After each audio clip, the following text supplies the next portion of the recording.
In the rolling hills of southeastern Ohio, where the Hocking River winds through forgotten valleys, stands a weathered stone marker that most locals avoid after dark. The inscription, barely legible after decades of harsh winters, reads simply, New Canaan Community Farm, 1837-1863. In God's grace we trust. What it doesn't mention is the 234 souls who died on that land, or why the Coleman family barn still echoes with sounds that have no earthly source on windless nights. For over a century and a half, the descendants of Athens County have kept this story buried, speaking of it only in whispers passed down through generations. Tonight, for the first time, the complete truth about Elder Daniel Coleman and his family's 26-year reign of terror will be revealed.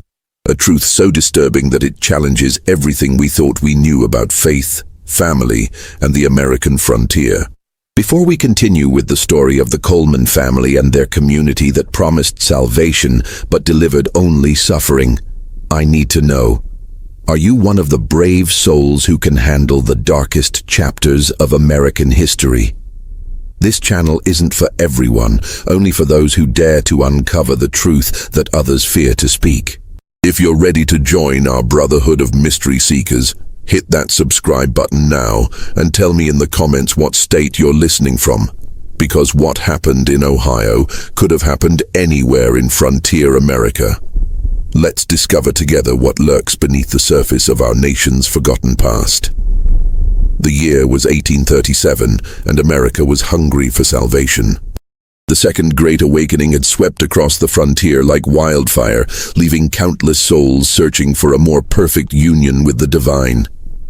Athens County, Ohio, in the winter of 1837, was a land caught between civilization and wilderness. The Ohio River trade routes had brought prosperity to some, but the rolling hills and dense forests still harbored secrets that daylight couldn't illuminate. Small farming communities dotted the landscape, connected by muddy roads that turned treacherous with the first frost. It was here, in a valley sheltered by ancient oak trees, that Elder Daniel Coleman first laid eyes on the 400 acres that would become his kingdom of horrors. Coleman was a striking figure, tall with piercing blue eyes and a voice that could make sinners weep and saints question their faith. At 42, he had already buried 2 wives and claimed to receive visions directly from the Almighty. His current wife, Sarah, whom he called Mother Sarah in public, was 20 years his junior, but carried herself with the stern authority of a woman twice her age. Their 3 children, 16-year-old Joshua, 14-year-old Rebecca, and 12-year-old Ezra, had been raised to view their father not just as a parent, but as God's chosen vessel on earth. The Coleman family had arrived in Athens County with a wagon full of gold coins, claiming to be fleeing religious persecution in Pennsylvania. Daniel's story was compelling. He spoke of corrupt church leaders, of communities that had lost their way, of God's call to establish a new Eden where the faithful could live in perfect harmony. He had purchased the land with cash, an unusual transaction that raised eyebrows among the locals, but was quickly forgotten when Daniel began offering employment to anyone willing to work his fields. The property itself seemed almost too perfect for Coleman's purposes. The main house, a 2-story brick structure with thick walls and small windows, sat on a hill overlooking the valley. Below, the land stretched in all directions, fertile fields for crops, dense woodlands for lumber, and a clear stream that provided fresh water year-round. Most importantly, the property was isolated, surrounded by miles of forest that would muffle any sounds that might disturb the neighboring farms. Within months of his arrival, Daniel Coleman had begun advertising in newspapers across Ohio, Pennsylvania, and Virginia. His message was simple but compelling. Join the New Canaan Community Farm, where Christian families live in perfect harmony with God's will. No worldly possessions required, only faith, willing hands, and a desire to serve the Lord. The advertisements promised communal living, shared prosperity, and most appealing of all, guaranteed salvation for those who proved themselves worthy. The first families began arriving in the spring of 1838. The Hendersons came from a failing farm in Pennsylvania, bringing their 4 children and everything they owned in a single wagon. The Millers followed 2 weeks later, then the Washingtons, the Thompsons, and the Prices. Each family was greeted personally by Elder Coleman, who spoke with such conviction about God's plan for their community that even the most skeptical found themselves believing. What these families didn't know was that they were walking into a carefully constructed trap. Daniel Coleman had spent years perfecting his methods, studying the weaknesses of desperate people and the ways that faith could be weaponized against the faithful. The new Canaan community farm was not a religious sanctuary. It was a labor camp disguised as paradise, and the Coleman family were its merciless wardens. The early days seemed to fulfill Coleman's promises. Families lived in well-built cabins, shared meals in the common dining hall, and gathered each evening for prayer and Bible study. The work was hard, clearing fields, planting crops, building structures, but it felt meaningful. Coleman himself worked alongside the community members, his sleeves rolled up, his hands dirty with honest labor.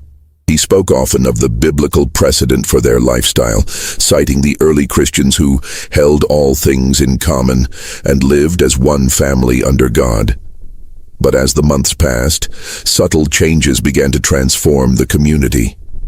The workdays grew longer, the meals smaller, the punishments for minor infractions more severe. Coleman explained these changes as necessary steps toward spiritual purification. The flesh must be weakened, he would say, so that the spirit may grow strong. Those who questioned his methods were subjected to public confessions, forced to admit their spiritual weakness before the entire community. The first death came in the autumn of 1838, just 6 months after the community's founding. Thomas Henderson, the father who had brought his family from Pennsylvania with such hope, collapsed while clearing stumps from the north field. The official cause, according to Elder Coleman's careful records, was heart failure brought on by the joy of serving the Lord. But Martha Henderson, Thomas's widow, whispered to her children that her husband had been working 16-hour days with nothing but thin soup and stale bread to sustain him. The funeral was held at sunset, with the entire community gathered around a simple grave marked only with a wooden cross. Coleman delivered a sermon that lasted nearly 3 hours, speaking of Thomas Henderson's blessed transition to eternal life and the privilege the community had been given to witness such divine favor. "Brother Thomas has been called home," Coleman declared, his voice carrying across the valley like thunder. "He has shown us the path to glory, and we must follow his example of total surrender to God's will." But as the weeks passed, more members of the community began to notice disturbing patterns. The Coleman family, Daniel, Sarah, and their 3 children, never seemed to suffer from the same exhaustion that plagued everyone else. They ate their meals separately, in the main house, while the rest of the community gathered in the drafty common hall. Their clothes were always clean and well-mended, while the other families wore increasingly ragged garments that were never replaced. Most troubling of all were the nighttime sounds that began to echo from the main house. Community members sleeping in the nearest cabins reported hearing what sounded like laughter, music, and the clinking of fine china. Sounds that seemed impossible given the austere lifestyle Coleman preached. When questioned about these reports, Coleman would fix the inquirer with his piercing blue eyes and speak of the spiritual rewards that came to those who had fully surrendered their earthly desires. The second death came in December, when Mary Washington, a young mother of 3, was found frozen in her bed. The cabin she shared with her family had run out of firewood 2 days earlier, and their request for more had been denied by Joshua Coleman, who managed the community's supplies. "Sister Mary has been taken by the Lord's mercy," Elder Coleman announced at her funeral. "She has been spared the trials that yet await us all." By the end of that first winter, 7 members of the new Canaan community had died. Each death was explained as divine providence. Each funeral became an opportunity for Coleman to reinforce his control over the survivors. The community members were forbidden from communicating with the outside world, their letters carefully censored by Rebecca Coleman, who claimed to be protecting them from worldly influences that might weaken their faith. But it was the discovery made by young Peter Miller that would reveal the true horror of what was happening at New Canaan. Peter was only 14, but he had been raised on a farm and knew the difference between natural death and something far more sinister. While cleaning the community's root cellar, he had found a collection of personal items, watches, jewelry, family Bibles, and photographs that had belonged to the deceased members. These were items that should have been sent to relatives or buried with the dead, not hoarded like treasure in a hidden chamber beneath the Coleman house. When Peter tried to report his discovery to Elder Coleman, he was told that he would need to undergo a spiritual cleansing for his impure thoughts. That night, Peter Miller disappeared. The official story was that he had run away, unable to handle the discipline required for true spiritual growth. But his mother, Elizabeth Miller, found drops of blood leading from Peter's cabin to the woods behind the main house, and she knew her son had not left voluntarily. The pattern was becoming clear to those brave enough to see it. The New Canaan community farm was not a religious sanctuary.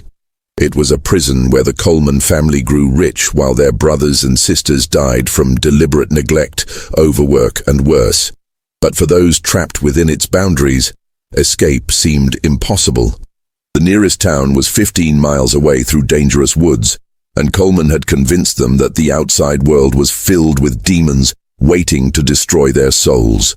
As 1839 dawned, the survivors of that first brutal winter found themselves trapped in a routine of exhausting labor and spiritual manipulation that would define the next 24 years of their lives. The community had grown to over 200 souls, with new families arriving each spring drawn by Coleman's carefully crafted advertisements. But the death toll continued to mount, and those who had survived began to develop a haunted look that spoke of horrors beyond description. The Coleman family had established a rigid hierarchy within the community. Elder Daniel remained the unquestioned leader, his word treated as divine law. Mother Sarah oversaw the women's work, managing the kitchens, laundry, and childcare with an iron fist that left permanent marks on those who dared to question her authority. Joshua Coleman, now 17 and growing into his father's image, controlled the community's supplies and work assignments. Rebecca, 15 and beautiful in the way that draws dangerous attention, served as her father's secretary and enforcer, while young Ezra, only 13 but already showing signs of the family's cruel nature, was being groomed to take over the community's expanding operations. The main house had been expanded twice, with new wings added to accommodate the Coleman family's growing wealth and power. The original structure now served as their private quarters, while the additions housed Coleman's office, a room where community members were brought for private counseling that often left them broken and terrified. The basement had been converted into a series of chambers that the Colemans claimed were for food storage, but the community members whispered that sounds of suffering echoed from below ground on certain nights. The work routine was designed to break both body and spirit. Community members were awakened at 4 a.m. with the ringing of a bell that Sarah Coleman controlled from her bedroom window. By 4:30 they were expected to be at their assigned tasks, men in the fields or workshops, women in the kitchens or laundry, children as young as 8 helping with whatever work their small hands could manage. The only break came at noon, when they were allowed 30 minutes to eat a meager meal of watery soup and hard bread. But it was the evening services that truly revealed the depth of Coleman's psychological control. Each night, the entire community was required to gather in the main hall for what Coleman called spiritual instruction. These sessions often lasted until midnight, with Coleman delivering sermons that mixed legitimate biblical passages with his own twisted interpretations. Community members were required to confess their sins publicly, to admit their failures, and beg for forgiveness from both God and Elder Coleman. Those who showed signs of rebellion were subjected to special attention. They might be assigned to work parties that never returned, sent on missionary work to distant towns, or simply disappeared during the night. The official explanations varied. Some had been called to serve the Lord in other places. Others had succumbed to worldly temptations and fled like cowards. But the community members knew better. They had learned to recognize the signs that preceded these disappearances: the private meetings with Coleman, the sudden assignment to isolated work details, the way the person's name would be mentioned with increasing frequency during the evening services. The children born in the community faced a particularly horrific fate. Those who showed promise were taken from their parents at age 5 and raised directly by the Coleman family, trained to become the next generation of overseers. The others were put to work as soon as they could walk, their small hands perfect for tasks that adults couldn't manage. Many of these children never lived to see their 10th birthday, their bodies too small to handle the brutal conditions Coleman imposed. By 1845, the new Canaan community farm had become a self-sustaining operation of horror. The community produced crops that were sold in distant markets, bringing steady income to the Coleman family. They raised livestock that fed the family while the workers survived on scraps. They even operated a small mill that processed grain for neighboring farms, with the profits going directly into Daniel Coleman's ever-growing collection of gold coins. But the most profitable aspect of the operation was the constant stream of new arrivals. Each family brought their life savings, their livestock, their tools, and their hope. Coleman had perfected the art of extracting every penny from these newcomers before they realized the trap they had entered. By the time they understood their situation, they were too weak, too isolated, and too psychologically broken to resist. The nearest town, Athens, was far enough away that the community's activities remained hidden from prying eyes. When occasional visitors did arrive, traveling preachers, government officials, or relatives of community members, they were given carefully orchestrated tours that showed only what Coleman wanted them to see. The healthiest community members were brought forward to testify about their spiritual fulfillment, while the sick and starving were hidden away in the back cabins or sent to work in distant fields. Local authorities received regular reports from Coleman about the community's activities, always written in his own hand and presenting a picture of peaceful religious devotion. The few complaints that reached the outside world were dismissed as the ramblings of troubled individuals who had been unable to handle the discipline required for true spiritual growth. Coleman's reputation as a man of God, combined with his careful cultivation of relationships with local politicians and business leaders, created a shield of protection around the new Canaan community that seemed impenetrable.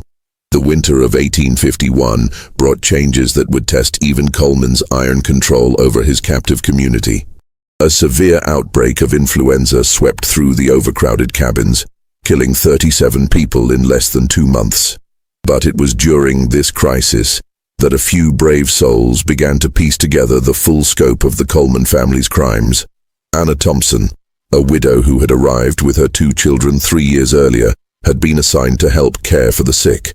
Her nursing duties gave her access to cabins throughout the community, and what she discovered made her blood run cold. The influenza outbreak was not natural. It was being deliberately spread by Rebecca Coleman, who had been visiting the sick with contaminated blankets and food. Anna watched in horror as the 19-year-old girl moved from cabin to cabin, her beautiful face a mask of calculated cruelty, as she ensured that the weakest members of the community would not survive the winter. But Anna's most shocking discovery came when she was assigned to clean out the cabin of the recently deceased Williams family. Hidden beneath a loose floorboard, she found a journal that had been kept by Robert Williams, a former schoolteacher who had documented everything he had witnessed during his 2 years at New Canaan. The journal's pages revealed a pattern of systematic murder, theft, and abuse that made Anna's hands shake as she read. Williams had recorded dates, names, and methods.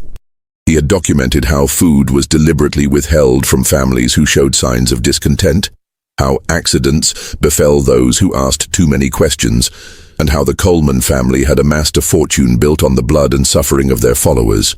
Most disturbing of all, Williams had discovered that several community members had not died from natural causes, but had been poisoned with a substance that mimicked the symptoms of common illnesses. The journal also revealed that Daniel Coleman was not the man he claimed to be.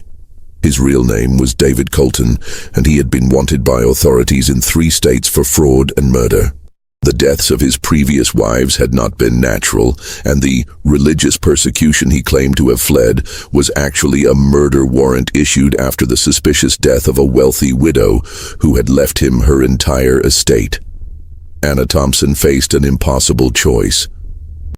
She could try to expose the truth and almost certainly be killed for her efforts, or she could remain silent and watch as more innocent people died. The decision was made for her when she realized that Rebecca Coleman had been watching her, waiting for the perfect moment to eliminate another potential threat. The confrontation came during a particularly brutal February blizzard. Anna had been summoned to the main house for what Rebecca called spiritual counseling. But instead of the usual psychological manipulation, Anna found herself face to face with the true nature of the Coleman family's operation. The basement chambers she had heard whispered about were revealed to be torture rooms where dissidents were broken physically and mentally before being quietly eliminated. Rebecca Coleman, now 22 and fully initiated into her family's methods, explained to Anna exactly what would happen to her and her children if she tried to expose the truth. "You have seen too much," Rebecca said, her voice as cold as the winter wind howling outside. "But you are not the first, and you will not be the last. The choice is simple. Join us in our work, or join the others in their eternal rest." But Anna Thompson had one advantage that Rebecca had not anticipated. During her nursing duties, she had earned the trust of other community members who were beginning to question their situation. Margaret Foster, whose husband had died under suspicious circumstances the previous year, had been keeping her own record of the community's activities. David Chen, one of the few skilled craftsmen in the community, had been gathering evidence of the Coleman family's theft and extortion. Sarah Martinez, a young mother whose children had been taken for special education, had been planning her own escape. This small group of conspirators had been meeting in secret, using the cover of their work duties to share information and plan their response. They had discovered that the Coleman family's wealth was hidden in a series of caches throughout the property, that several community members were being held prisoner in the basement chambers, and that a mass murder was being planned for the spring of 1852 to eliminate the witnesses to the family's crimes. The revelation that shocked them most was the discovery that the Coleman family had been operating similar communities in other states. Joshua Coleman, now 25 and his father's primary assistant, had been traveling regularly to establish new branches of their operation. The new Canaan community farm was not an isolated horror. It was part of a network of religious communities that existed solely to enrich the Coleman family through exploitation and murder. The spring of 1852 brought with it a sense of impending doom that even the most obedient community members could not ignore. The Coleman family had grown more brazen in their cruelty, more careless in their methods, and more desperate to maintain their control. The community population had swelled to nearly 400 souls, but the death toll had increased proportionally. The small cemetery behind the main house now contained over 100 graves, each marked with a simple wooden cross that bore no name. Anna Thompson and her fellow conspirators had spent the winter months carefully gathering evidence and planning their escape. They had discovered that the Coleman family was planning what they called the Great Purification, a mass elimination of community members who were no longer productive or who posed potential threats. The plan was to blame the deaths on a disease outbreak, dispose of the bodies in a mass grave, and start fresh with a new group of unsuspecting victims. But their plans for escape were complicated by the arrival of a new group of families in early March. The Andersons, the Kellys, the Johnsons, and the Moores had come from as far away as Virginia, drawn by Coleman's latest advertising campaign. These newcomers represented fresh victims who had no idea of the horrors that awaited them, and Anna's group felt morally obligated to try to save them along with themselves. The situation became even more dangerous when Ezra Coleman, now 25 and fully initiated into his family's methods, began to suspect that someone was gathering evidence against them. He had always been the most unstable member of the family, prone to violent outbursts and paranoid delusions. His suspicions fell first on Anna Thompson, whose nursing duties had given her access to too much information, and then on the other members of her secret group. The first sign of trouble came when Margaret Foster's youngest child, 8-year-old Emma, disappeared during a routine work detail. The official explanation was that she had wandered off and gotten lost in the woods, but Margaret knew better. Emma had been taken as leverage, a way to ensure Margaret's silence about what she had discovered. The message was clear: cooperate or watch your children die. This escalation forced Anna's group to accelerate their plans. They had originally hoped to gather enough evidence to present to outside authorities, but it was becoming clear that they would not have that luxury. The Coleman family was preparing for their final solution, and the conspirators had only days to act. The breakthrough came from an unexpected source. Timothy Walsh, a 15-year-old boy who had been born in the community, approached Anna with information that changed everything. Timothy had been working in the Coleman family's private quarters, and he had overheard conversations that revealed the full scope of their plans. The Great Purification was scheduled for the first week of April during the community's annual spring festival. The Coleman family would use poisoned food to kill most of the community members, then burn the buildings to destroy the evidence. But Timothy's information also revealed something even more shocking. The Coleman family had been in contact with similar operations in Kentucky, Tennessee, and Indiana. They were planning to abandon the Ohio location and move to a new site where they could start the process all over again. The deaths of the new Canaan community members were not just about eliminating witnesses. They were about covering the tracks of a criminal enterprise that had been operating for over a decade. The conspirators now faced their greatest challenge yet. They had to find a way to save not just themselves, but hundreds of innocent people who had no idea of the danger they were in. They had to do it without alerting the Coleman family to their plans. And they had to do it quickly enough to prevent the mass murder that was only weeks away. The solution came from David Chen, whose carpentry skills had given him detailed knowledge of the community's layout and the Coleman family's security measures. He had discovered that the basement chambers beneath the main house were not just torture rooms. They were also the storage site for the Coleman family's accumulated wealth.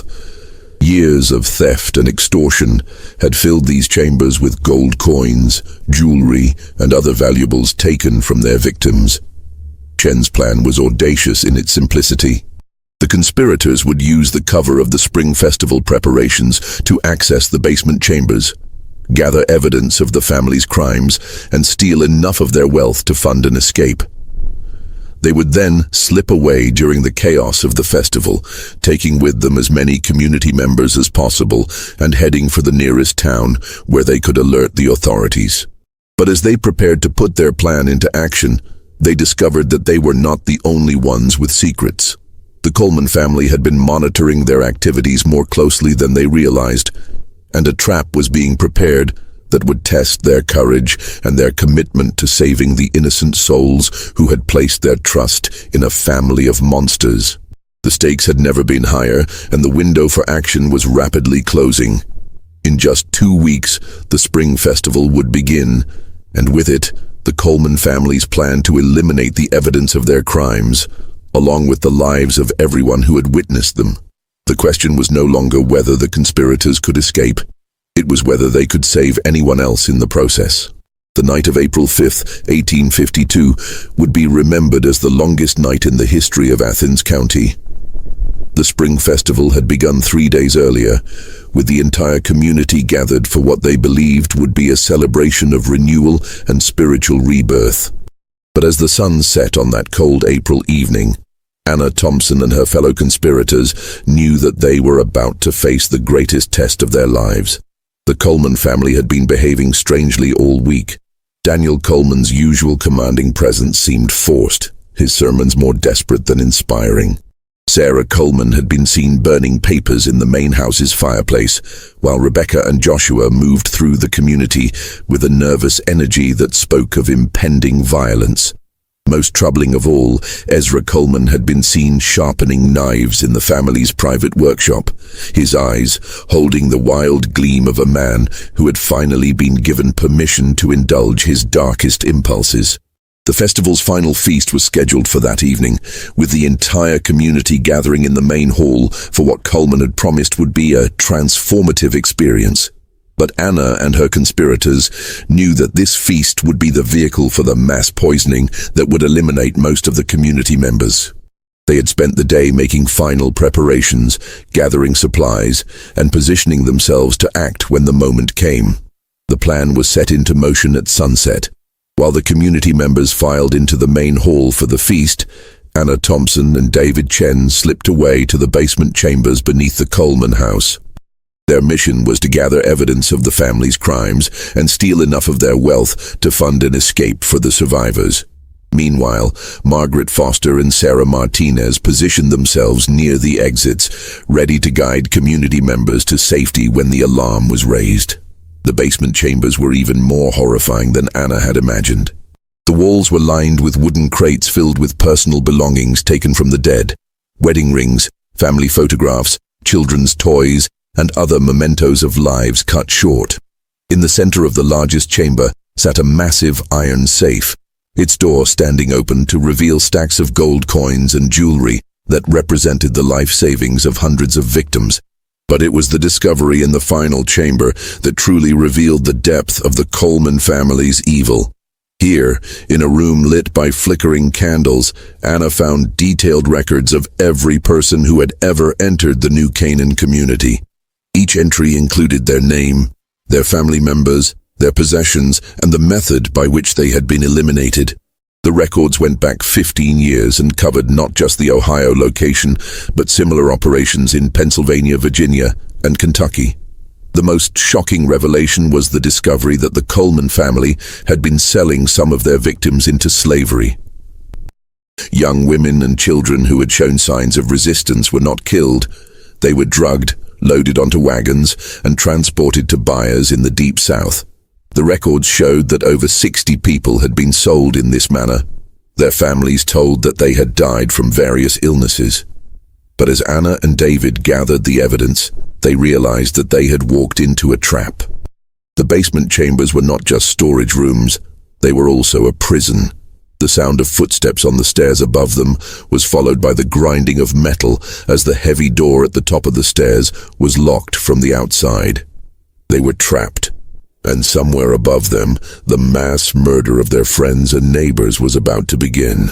The feast in the main hall had begun with Coleman's longest sermon yet, a rambling discourse about the necessity of sacrifice and the purification of the faithful.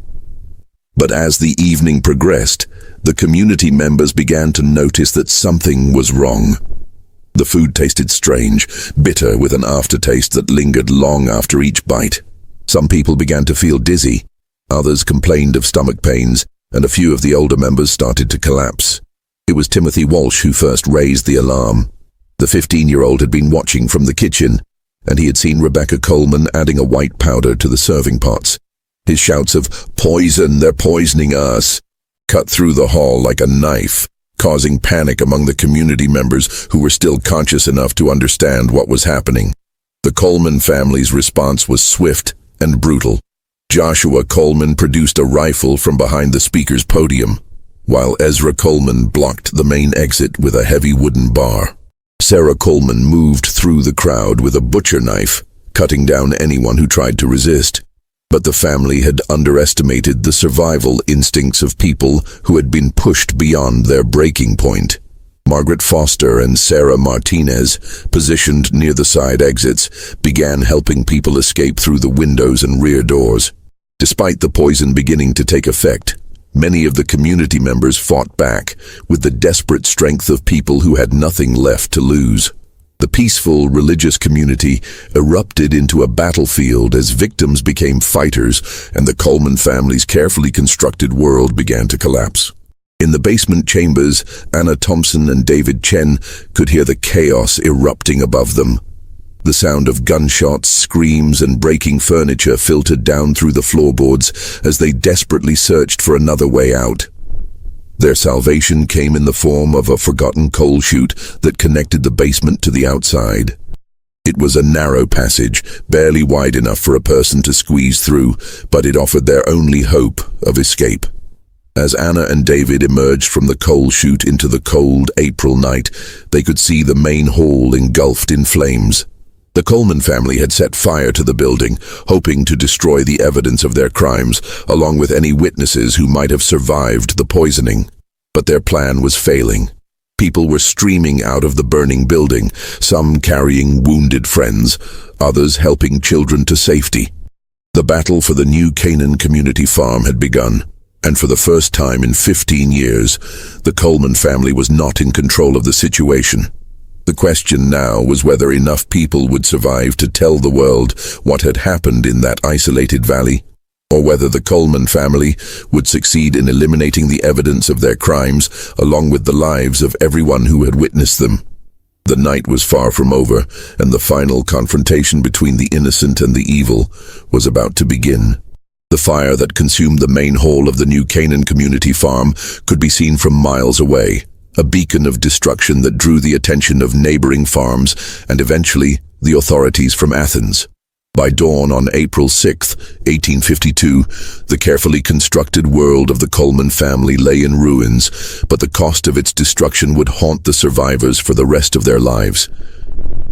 Of the nearly 400 people who had lived in the community, only 87 survived that terrible night. The poison that Rebecca Coleman had added to the feast proved to be arsenic, a slow-acting but deadly substance that gave its victims hours of agony before death. Many who escaped the burning hall died in the surrounding woods, their bodies found days later by search parties. Others succumbed to their injuries in the makeshift hospitals that were established in nearby farms. The Coleman family's fate was as brutal as their crimes. Daniel Coleman, the man who had called himself a prophet of God, was found dead in his private office, apparently killed by a group of community members who had cornered him there. His body showed signs of severe beating, and his famous piercing blue eyes had been gouged out by someone who wanted to ensure he would never again use his hypnotic gaze to manipulate the innocent. Sarah Coleman died in the fire that consumed the main hall, trapped when a burning beam fell across her path as she tried to escape with a bag of gold coins. Her body was found clutching the wealth she had accumulated through the suffering of others. The coins melted and fused to her flesh by the intense heat. Joshua Coleman attempted to flee on horseback, but was caught by a group of survivors led by Margaret Foster. His trial and execution became a sensation that drew crowds from across Ohio, as witness after witness testified to the horrors they had endured. He died unrepentant, claiming until the end that he had been doing God's work. Rebecca Coleman's fate was perhaps the most fitting. The beautiful young woman who had spread disease and death throughout the community was found alive, but severely burned in the ruins of the main hall. She survived long enough to confess to authorities, revealing the full scope of her family's crimes and the locations of their other operations. She died in a Cincinnati hospital 3 weeks later, her last words reportedly being a plea for forgiveness that came 15 years too late. Only Ezra Coleman managed to escape the destruction of the new Canaan community farm. He was seen fleeing on foot into the woods during the chaos of the fire, and despite extensive searches, his body was never found. Some believed he had died in the wilderness, but others claimed to have seen him in distant towns, always moving, always looking over his shoulder, haunted by the ghosts of his family's victims. The investigation that followed revealed the true scope of the Coleman family's crimes. The records Anna Thompson had discovered in the basement chambers led authorities to similar operations in Kentucky, Tennessee, and Indiana. In total, over 800 people had been killed or sold into slavery by the Coleman family and their associates over a period of nearly 20 years. The network of fake religious communities had been one of the most successful criminal enterprises in American history, generating profits that would be worth millions in today's currency. The survivors of the new Canaan community farm struggled to rebuild their lives. Many were haunted by guilt over their failure to act sooner, while others were tormented by the memories of what they had witnessed. Anna Thompson became an advocate for the rights of religious minorities, working to ensure that communities like New Canaan could never again operate in secret. David Chen used his carpentry skills to help build new homes for the survivors, while Margaret Foster and Sarah Martinez established a school for the children who had been orphaned by the Coleman family's crimes. The property itself was abandoned immediately after the fire. The buildings that had not been destroyed were torn down by order of the state government, and the land was left to return to wilderness. Over the years, local farmers reported strange sounds coming from the area, the tolling of bells that no longer existed, the voices of children calling for help, and the sound of footsteps in buildings that had been reduced to ash. The official records of the New Canaan community farm were sealed by court order, and the story gradually faded from public memory. The surviving victims were scattered across the country, most of them adopting new names and new identities to escape the stigma of their association with the Coleman family. The authorities were embarrassed by their failure to investigate earlier reports of abuse, and there was little political benefit to be gained from keeping the story alive. But the truth has a way of surviving even the most determined efforts to bury it. The descendants of the survivors passed down the story through generations, and occasionally researchers and historians would stumble across fragments of the official records. The stone marker that stands today in the valley where the New Canaan community farm once operated is a compromise between truth and silence. It acknowledges that something happened there, but it doesn't reveal the full horror of what the Coleman family did to the innocent people who trusted them. The final count of the dead was never officially determined.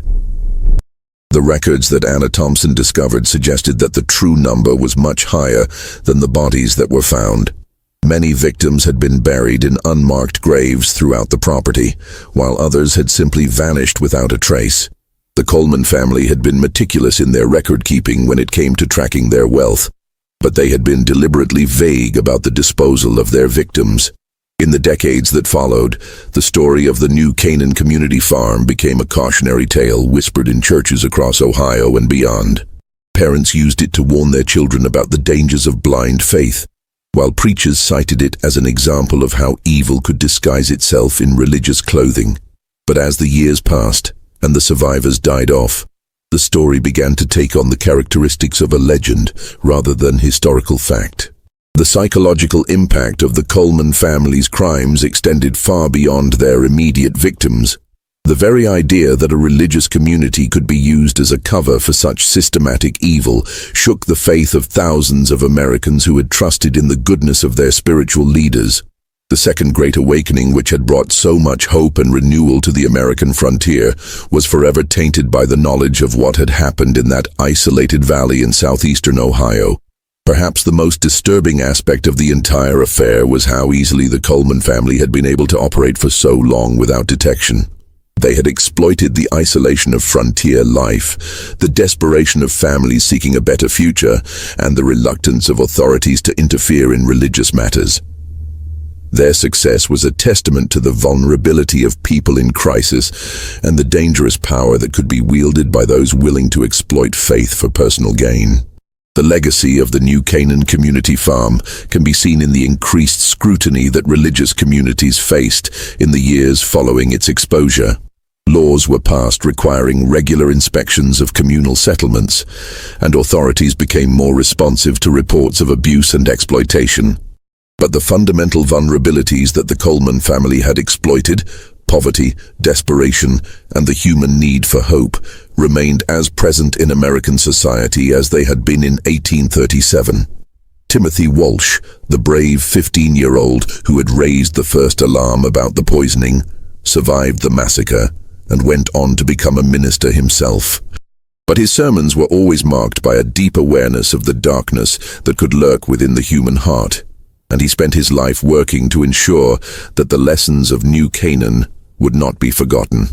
In his final sermon, delivered shortly before his death in 1903, he spoke words that still echo in the churches of southeastern Ohio. Evil does not always announce itself with horns and pitchforks. Sometimes it comes wearing the robes of righteousness, speaking the language of salvation, and promising the very thing we most desperately need to believe. The stone marker that stands today in the valley is visited by few people, and most of those who do come are drawn by curiosity rather than reverence. The inscription has weathered badly over the years, and many of the letters are barely legible. But on certain nights, when the wind blows just right through the oak trees that have reclaimed the land, local residents still report hearing sounds that seem to come from a time long past. The tolling of a bell that was destroyed in the fire, the voices of children calling for their parents, and the echo of sermons delivered by a man who claimed to speak for God, but served only himself. The question that haunts historians and theologians alike is how many other operations like the new Canaan community farm existed during the turbulent years of America's westward expansion. The Coleman family's network was extensive, but were they unique in their methods, or were they simply the ones who were caught? The sealed records and scattered testimonies suggest that the truth may be far more disturbing than anyone has been willing to acknowledge. What we know for certain is that on April 5, 1852, a family of monsters was finally brought to justice, but the cost of that justice was measured in hundreds of innocent lives. The survivors carried the scars of their experience until their dying days, and their descendants continue to grapple with the knowledge of what their ancestors endured in that isolated valley. The story of the new Canaan community farm serves as a reminder that the greatest horrors are often perpetrated not by strangers in the darkness, but by those who claim to offer light in our darkest hours. This story isn't just a relic of America's past, it's a warning that echoes through the centuries. In every generation, there are those who would exploit our deepest needs and highest aspirations for their own evil purposes. The names change, the locations shift, but the fundamental pattern remains the same. The Coleman family's greatest crime was not just the murder of their victims, but the murder of their faith, their hope, and their trust in the goodness of humanity. What do you think happened to those who managed to escape that terrible night? Do you believe all the Coleman family members met their end, or could some have survived to continue their evil work elsewhere? The official records may be sealed, but the questions remain as haunting today as they were over a century and a half ago.